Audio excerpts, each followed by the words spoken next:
Hello friends, knowledge versatile welcomes. আজ আমরা আলোচনা করব ডাই ভার্বের সাথে 10টা প্রিপোজিশন কখন কিভাবে বসে সেটা নিয়ে। অর্থাৎ ডাই ভার্বের সাথে, ডাই মানে তো মারা যাওয়া, তো বিভিন্নভাবে মারা যাওয়ার একটা ব্যাপার থাকে। এছাড়াও শুধুমাত্র কোনো মৃত্যু নয়, কোনো শব্দ বা কোনো কিছু বিলুপ্ত হয়ে যাওয়া এমন অর্থ আমরা ডাইয়ের ব্যবহার করি। তো সেক্ষেত্রে আমরা কোন প্রিপোজিশনের ব্যবহার করব, আজকের আলোচনায় কিন্তু সেগুলো থাকবে। তো মোট আমরা 10টা প্রিপোজিশনের ব্যবহার দেখব ডাইয়ের পর, ডাই ভার্বের পর। তো আজকের আলোচনায় যেটা থাকছে, ডাইয়ের সাথে যে প্রিপোজিশনগুলো আমরা ব্যবহার করি সেগুলো হচ্ছে, ডাইয়ের সাথে অফ হতে পারে, ফ্রম হতে পারে, অফ হতে পারে, বাই হতে পারে, in, for, through, on, out, away. এই 10টা প্রিপোজিশন আমরা ব্যবহার করতে পারি। আজ আমরা এগুলো কোন ক্ষেত্রে ব্যবহার করতে পারি এবং এগুলো ব্যবহার করলে কি সেন্স আসে সেটা আমরা এক্সাম্পলের মাধ্যমে কিন্তু পেয়ে যাচ্ছি।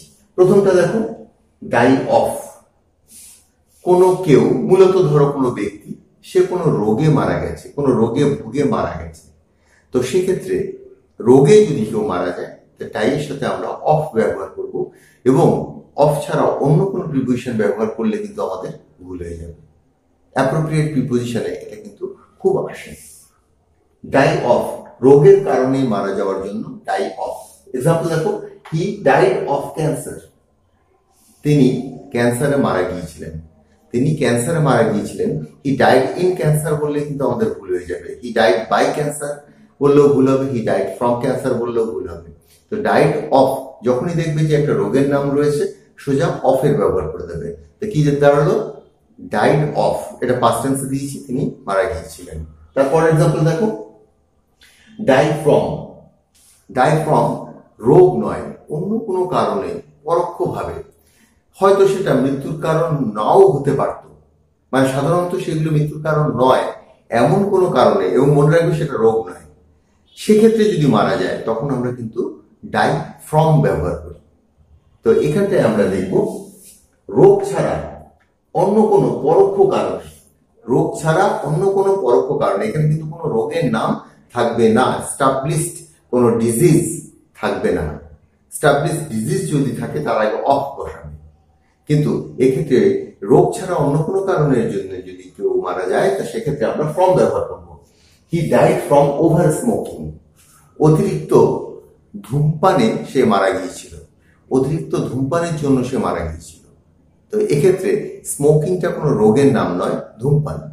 তো অতিরিক্ত খেয়ে কেউ মারা গিয়েছিল, তো সেটা বলতে পারি he died from over eating, অর্থাৎ অতিরিক্ত খাওয়া দাওয়া করে সে মারা গিয়েছিল। তো এটা হচ্ছে কোনো রোগ নয়, অন্য কোনো কারণে। এখন স্মোক করলে তো সোজাসুজি কেউ মারা যায় না, তো সেই জন্যই এখানে আমি পরোক্ষ কথাটাকে ব্যবহার করেছি, যে পরোক্ষের কারণে। খাবার দাবার খেলে তো আমরা বেঁচে থাকি, কিন্তু খাবার খাওয়ার কারণে যদি কেউ মরে গিয়ে থাকে, তো সেই জন্যই বলছি যে রোগ ছাড়া অন্য কোনো কারণে, এবং সেটা পরোক্ষ কারণ, সেক্ষেত্রে মারা গেলে আমরা কিন্তু ফ্রমে ব্যবহার করবো। এরপর চলে আসছি ডাই অফ ও ডবল এফ। যখনই দেখবি যে দুটো এফ রয়েছে, তার মানে একে একে সবাই মারা যাচ্ছে, একে একে কোনো সিলেক্টেড গ্রুপ, কোনো সিলেক্টেড পার্সনস, পিপল, তারা একে একে সবাই মারা যাচ্ছে। তখন কিন্তু আমরা ডাই অফ বলবো, যে একে একে মারা যাচ্ছে। এখানে মরার কারণ কিন্তু উল্লেখ করা থাকবে না, একে একে মারা যাচ্ছে, শেষ হয়ে যাচ্ছে সবাই, সেটা নির্দেশ করতে আমরা ডাই অফ ও ডবল এফ ব্যবহার করব। একে একে সবাই মারা যাওয়া, তো সেক্ষেত্রে আমরা ডাই অফ ও double F. The survivors are now old and dying off gradually. The survivors, জীবিতরা, are old now, এখন তারা বৃদ্ধ, and dying off, এবং একে একে মারা যাচ্ছে সবাই, গ্র্যাজুয়ালি, ধীরে ধীরে। হয়তো যেমন ধরো টাইটানিক জাহাজ ডুবে যাওয়ার সময় অনেকে তো বেঁচে গিয়েছিল, সার্ভাইভার ছিল, তারাও কিন্তু একে একে সবাই মারা গিয়েছে। দে ওয়ার ডাইং অফ, তারা একে একে মারা যাচ্ছিল। তো একে একে সবাই মারা যাওয়ার ক্ষেত্রে আমরা কিন্তু ও ডবল এফ ব্যবহার করবো ডাইয়ের সাথে। আমরা 4 নম্বরে চলে আসছি, ডাই বাই। এটা হচ্ছে কোনো কিছুর দ্বারা বা কোনো কিছুর মাধ্যমে, মূলত বিষ বা এই জাতীয় জিনিস মানে মৃত্যুর কারণ সেটা কিন্তু মানে কোনো পরোক্ষ কারণ না, প্রত্যক্ষ কারণ কোনো কিছুর মাধ্যমে মারা যাওয়া যদি নির্দেশ করে, তো সেক্ষেত্রে আমরা কিন্তু ডাই বাই এর ব্যবহার করবো। মূলত এটা বিষের ক্ষেত্রে ব্যবহার করা হয়, কোনো কিছু দ্বারা বা মাধ্যমে। He died by poison, in poison, from poison, of poison, এগুলো কিন্তু হবে না। হি ডাইড বাই পয়জন, সে বিষে মারা গিয়েছিল, সে বিষের দ্বারা মারা গিয়েছিল, পয়জনের দ্বারা মারা গিয়েছিল। ডাইড ইন, কোনো অবস্থা, মূলত মানসিক অবস্থা বা কোনো পরিস্থিতিতে কেউ মারা যাওয়া, সেক্ষেত্রে আমরা ইনের ব্যবহার করব। ডাই ইন, আমরা ডাই বাই দেখলাম, পয়জন। এখানে সুখ, দুঃখ, দুর্ঘটনা, এমন পরিস্থিতি বা অবস্থায় কেউ যদি মারা যায়, তো সেক্ষেত্রে আমরা তিনি একটা দুর্ঘটনায় মারা গিয়েছিলেন। He died in an accident, তিনি সুখে মারা গিয়েছিলেন, তিনি সুখের মধ্যে, হি ডাইড ইন পিস, সুখ সমৃদ্ধির মাধ্যমে মধ্যেই তিনি মারা গিয়েছিলেন। অর্থাৎ একটা অবস্থা পরিস্থিতির মধ্যে যদি মারা যায়, তখন আমরা ইন ব্যবহার করব। ডাই ইন, সুখ, দুঃখ, দুর্ঘটনা ইত্যাদির ক্ষেত্রে যদি মারা যায়, তো মনে রাখবে তোমার ইনের ব্যবহার করতে হবে।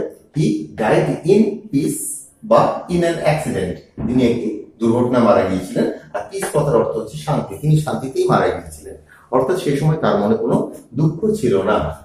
ডাই ফর, এটা একদম সোজাসুজি দেশের জন্য যদি মারা যাওয়া নির্দেশ করে, দেশের জন্য মারা যাওয়া এমন নির্দেশ করলে তখন অবশ্যই দেশের জন্য নিজেকে উৎসর্গ করা, অর্থাৎ নিজের প্রাণ বিসর্জন দেওয়া দেশের জন্য, সেক্ষেত্রে আমরা ডাই ফর এর ব্যবহার করব। দেশের জন্য মারা যাওয়া বা প্রাণ বিসর্জন দেওয়া, উৎসর্গ করা। He died for his country, সে তার দেশের জন্য মারা গিয়েছিল। হলো, এবার চলে আসছি ডাই থ্রু। কোনো পরিস্থিতিতে, কোনো পরিস্থিতির মধ্যে পড়ে দীর্ঘদিন সেই পরিস্থিতির মধ্যে থেকে যদি কেউ মারা যায়, তখন আমরা ডাই থ্রু বলি। দীর্ঘদিন অনাহারে রয়েছে, দীর্ঘদিন অবহেলায় রয়েছে, দীর্ঘদিন একটা অত্যাচারের মধ্যে রয়েছে, তখন আমরা বলবো ডাই থ্রু। মানে অ্যাট এ টাইমে মারা যায়নি, সে দীর্ঘদিন ওই পরিস্থিতির মধ্যে থেকে মারা গিয়েছিল। ডাই থ্রু, অযত্নে, অবহেলায়, অত্যাচারে এইভাবে যদি কেউ মারা যায়, তো তখন আমরা বলবো হি ডাইড থ্রু নেগলিজেন্স। অর্থাৎ নেগলিজেন্স, একদিনের নেগলিজেন্স, এক মুহূর্তের নেগলিজেন্সে হয়তো সাধারণত মারা যায় না, ক্রিটিক্যাল নেগলিজেন্স হলে মারা যায়, কিন্তু মেডিকেল নেগলিজেন্স হলে মারা যায়, কিন্তু সাধারণভাবে নেগলিজেন্সে কেউ মারা যায় না চট করে, একটু সময় লাগে। সেই জন্য এখানে আমাদের থ্রু, মানে সেই পরিস্থিতির মধ্যে দিয়ে গিয়ে সে মারা গিয়েছিল। He died through negligence. এরপর আসছি আমরা ডাই অন। এটা কিন্তু কোনো কারণ নয়, কোনো দিনে, নির্দিষ্ট দিনে নির্দেশ করতে আমাদের অনের ব্যবহার করতে হচ্ছে। কোনো নির্দিষ্ট দিনে কেউ যদি মারা যায়, তখন সেক্ষেত্রে আমরা ডাই এর সাথে অন ব্যবহার করি। ডাই অন, ডাই ড্যাশ, তারপর যদি কোনো দিনের উল্লেখ থাকে, তো সেই পাচ্ছ সেখানে অন বসবে। কোনো বিশেষ দিনে কেউ যদি মারা যায়, তো সেক্ষেত্রে আমরা অনের ব্যবহার করবো ডাই এর সাথে। এটা সেই ডেটাকে নির্দেশ করার জন্য আমাদের অনের ব্যবহার করতে হচ্ছে। He died on the final day of the war, যুদ্ধের শেষ দিনে তিনি মারা গিয়েছিলেন। এখানে দিনটাই হচ্ছে টার্গেট করা হচ্ছে। ডাই আউট, এটা কিন্তু মারা যাওয়া তো অবশ্যই নির্দেশ করছে, কিন্তু তার সাথে সেই প্রজাতি, সেই ধরনের সমস্ত কিছু বা সেই প্রজাতির সমস্ত কিছু বিলুপ্ত হয়ে যাওয়া, শেষ হয়ে যাওয়া, নিশ্চিহ্ন হয়ে যাওয়া, সেক্ষেত্রে আমরা বলবো ডাই আউট, বিলুপ্ত হওয়া। Dinosaurs died out years ago, এর অর্থ হলো ডাইনোসরেরা বহু বছর আগেই বিলুপ্ত হয়ে গিয়েছিল। এখানে ডাইড আউট হচ্ছে বিলুপ্ত হওয়া। ডাইড আউট, বিলুপ্ত হওয়া মানে নিশ্চিহ্ন হয়ে যাওয়া, এক্সটিংক্ট। আর ডাই অ্যাওয়ে, এই ডাই অ্যাওয়েটা কোনো মানুষের মৃত্যু বা কোনো প্রাণীর মৃত্যুকে নির্দেশ করে না, এটা শব্দের মৃত্যুকে নির্দেশ করে। কথার অর্থ কোনো শব্দ আস্তে আস্তে মিলিয়ে যাচ্ছে, আস্তে আস্তে ক্ষীণ হয়ে যাচ্ছে, সেক্ষেত্রে আমরা ডাই অ্যাওয়ে বলবো। শব্দ বা আওয়াজ মিলিয়ে যাওয়া বা আস্তে আস্তে ক্ষীণ হয়ে যাওয়া, ক্ষীণ হয়ে আর শোনাই যাচ্ছে না, সেক্ষেত্রে আমরা বলবো ডাই এর সাথে away. The music died away gradually, music, সঙ্গীতটি আস্তে আস্তে মিলিয়ে গিয়েছিল, আস্তে আস্তে তার শব্দ আর শোনা যায়নি। তো আজ আমরা দেখলাম 10টা প্রিপোজিশন যেটা ডাইয়ের সাথে ব্যবহার হয় এবং বিভিন্ন ভাবে বিভিন্ন অর্থ প্রদান করে। এটা কিন্তু অন্য ক্ষেত্রে যদি একটা প্রিপোজিশনের জায়গায় যদি আরেকটা প্রিপোজিশন বসিয়ে দিই, সেক্ষেত্রে আমাদের ভুল হয়ে যাবে। তা তোমরা এই বোর্ডটাকে খুব ভালো করে স্টাডি করো এবং ডাইয়ের সাথে যে 10টা প্রিপোজিশনের ব্যবহার সেটাকে তোমরা মনে রাখবে, দেখবে আর কোনো সময় অসুবিধা হবে না। তো আজকের আলোচনা এখানে শেষ করছি, পরবর্তী আলোচনায় আবার যোগ দিচ্ছি। Till then, by.